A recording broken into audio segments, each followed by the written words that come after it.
बहुत समय पहले की बात है। सरयू नदी के किनारे अयोध्या नाम का एक सुंदर राज्य था।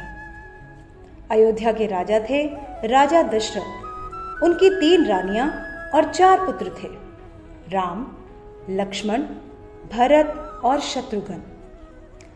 जब राजा दशरथ ने राम को राजा बनाने की घोषणा की तब सभी लोग बहुत खुश हुए, लेकिन रानी कैकेयी खुश नहीं थी। महाराज, क्या आपको याद है आपने मुझे 2 वचन दिए थे? आज उन वचनों को पूरा करने का समय आ गया है। मेरा पुत्र भरत राजा बने और राम 14 वर्ष के वनवास को जाए। राजा दशरथ की आज्ञा पाकर राम और लक्ष्मण सीता के साथ 14 वर्ष के वनवास के लिए चले गए।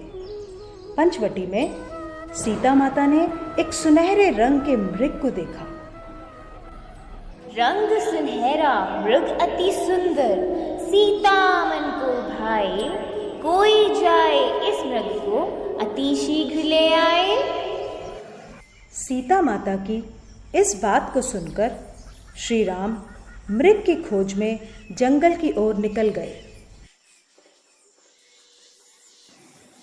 बहुत देर हो गई, प्रभु राम अभी तक लौटे नहीं। लक्ष्मण, लक्ष्मण,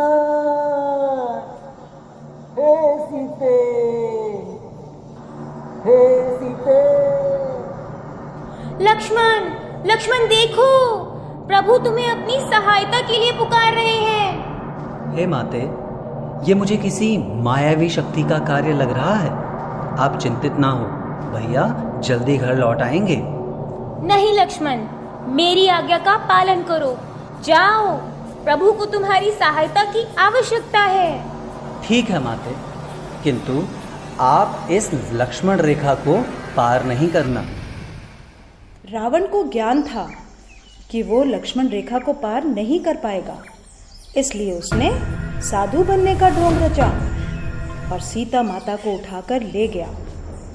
भिक्षाम देहि, भिक्षाम देहि। हे मुनिवर, भिक्षा स्वीकार कीजिए। हे देवी, एक साधु का इतना अनादर, घर के द्वार से ही भिक्षा देकर भेजना चाहती हो? जाओ, नहीं चाहिए तुम्हारी भिक्षा। नहीं नहीं मुनिवर, रुकिए, मैं आती हूँ।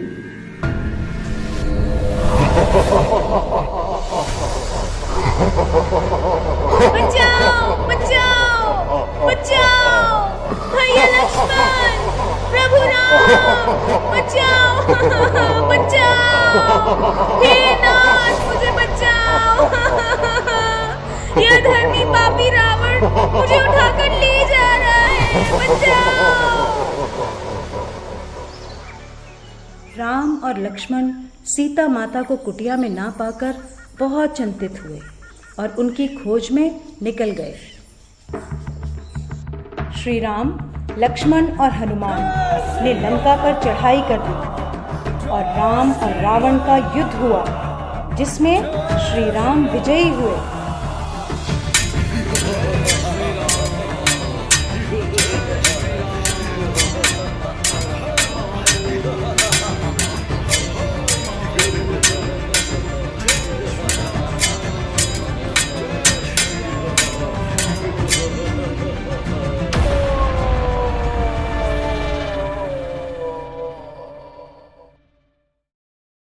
इसलिए इस दिन को विजयदशमी कहा जाता है।